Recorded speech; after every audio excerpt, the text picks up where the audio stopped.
What would you say makes a DJ great? Without question, good taste. I've always said that. I think that's the single most important factor, and then being able to kind of manipulate the mood, read the mood, read the room. I've always said no two gigs ever the same. You could play the same set of records every single night of the week for years, and every single night it'll be different because it'll be different based on the people standing in front of you, what mood they were in, where they were standing, what place you're in. If you are going to succeed as a label or as a producer, there has to be real definition in what you do. You have to stand for something, and it's normally your own musical taste and something that's really true to your heart, and you have to stick by it with conviction. And sometimes that sound will work and everything's great and you're selling music, and sometimes it's not so popular, and you have to ride through those times because it always comes back round again. The DJ industry is cellular. It isn't a giant rhinoceros of a body like Universal, or a giant elephant of a body like Sony BMG. It tends to be much, much smaller cellular groupings of people that can much more readily think on their feet in times of crisis. Pick your head up from the mixer and look at what's going on. You know what I mean? And the DJ himself is supposed to be enjoying himself. It's not a funeral. Somebody didn't die. You know what I mean? So show some excitement because the people feed off your energy. There's so many things that make a good DJ, and it can. It doesn't. Obviously, great musical taste would be the first thing you'd think of, but also somebody who looks like they're enjoying themselves and having a party. That definitely helps. I also think somebody who's can read the crowd well and just seems to sort of like play what the right record at the right moment.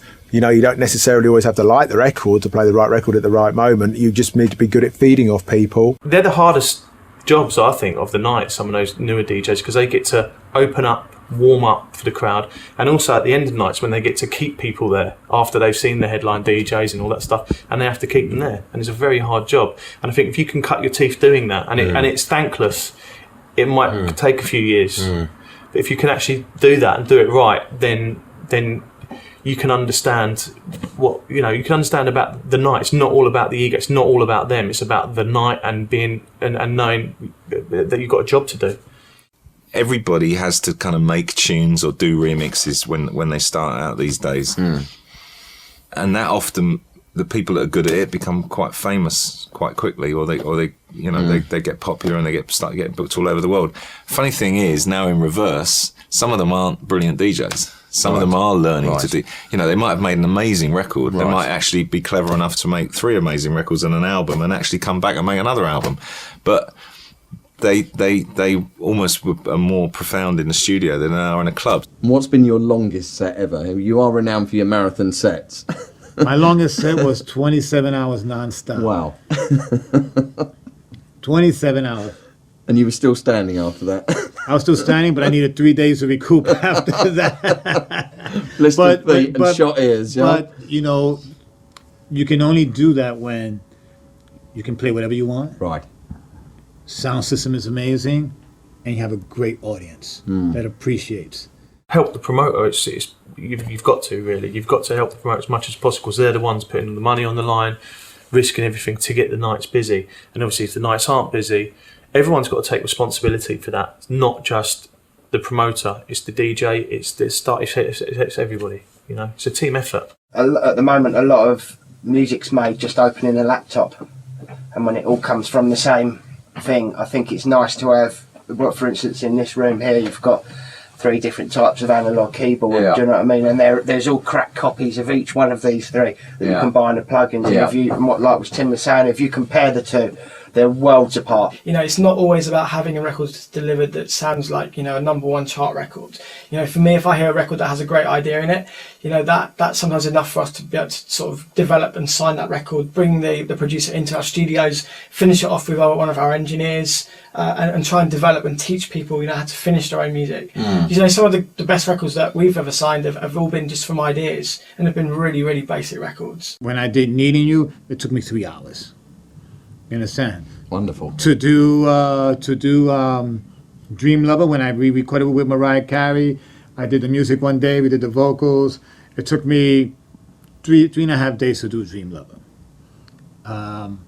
Today, if I'm doing something, you know, and that's when I'm pressed for time. I mean, when I'm doing Aretha Franklin, okay, again, I'm doing the music one day, I'm doing the vocals another day, and I'm mixing. So in reality, when you're working on point, it normally takes 3 to 4 days to make a record. When I was on Radio 1, I'd spend 2 or 3 days before that radio show on Saturday night compiling music, phoning around, getting new mixes, new exclusives of tracks. So in terms of radio, a lot of preparation, and then the ritual of putting the show together on the day before the actual radio broadcast. Radio is a bit like a fishing trawler, if we have an analogy of that.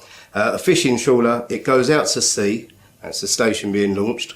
It puts in bait, which is the DJs playing the music.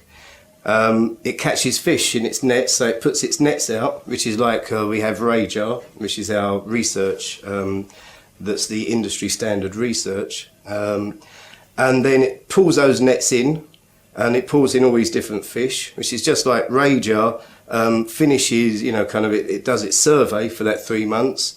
It comes back and it says, Radar will say, okay, you've got 500,000 15 to 24s, out of that half of them are female, half of them are male. You've got 200,000 25 to 34s, etc., etc. It'll tell you what your audience is. Nobody sets the example for sound, you know, and obviously based on MP3, how can they? You know what I mean? When this is the standard, this is the norm. It is the problem, you know. So if nobody, no, and then you go to a lot of clubs where the sound is just okay. So this is another thing. People just want quantity, not quality. It's about the source of what someone puts out. So regardless on Tractor, if I play a track that's been recorded well and via analog equipment and made via analog equipment, it still sounds great. It still sounds the same as it would if played off a CD. But if it's not, it still sounds the same as it would be if it's played off CD. I think the vinyl digital thing is the argument and the source of tracks, and I think it's not so much about the DJ inside of it, but it's more about the studio, the actual source. And I didn't really set out to be an artist manager, but I got approached by Paul Oakenfold as effectively my first taste of it, who wanted help with the negotiation of a deal that he was trying to do with Ministry of Sound at the time. And I got in and we started talking, and I'd worked with him very, very small amount before because of his work with U2. And of course I'd worked with U2 for many years. So in the early 90s, he was so important to U2 and their development. So that's where we had met. And I think he approached me because he trusted me, because I'd obviously had those years work running Island Records. I created my own club night tune, and that's really when I became a professional DJ. And that moment that happened, that time that happened was an incredible time for me. When you've struggled for something for so many years, and then you make it and you get your break, that is an incredible, life-changing experience that I will never forget, and I'm filled with gratitude. My analogy of it is that people never want to stop to go out dancing. And, you know, it doesn't matter, you can have whatever method of delivery, whether it's digital, physical, or whatever it is, but at the end of the day, people will always want to go dancing. That primal need. Absolutely. And that's why I'm getting back into it now, because it's the most exciting time ever. Well, I can see the excitement on your face, I love Golden. it. That's written all over your face. You can do radio in so many ways, and it's all legal now. The only pirate way is to do it on FM. And, you know, there's The so old many school of them. way. Yeah. You said something to me off camera actually, but it really strikes a chord with me at the moment, which is, you know, just have a lot of gratitude about what we do, and trying to make sure I think being in love with the music is actually a really important thing, and I think we all take that for granted. You can end up taking that for granted, but I try and remind myself about that every day, and it kind of back to those old values of why we started. And as long as that kind of flame's alive inside you, and as long as that kind of beat is beating, then I'm happy. The most important thing is you need to enjoy the root of it, and you have to love music. You can't just do it because you want to make money, or because you want the girls, or you want to be a star. It's because you really enjoy music. You have a love for music more than anything, and that you love to play for people, that you love to share the love you have for music with others.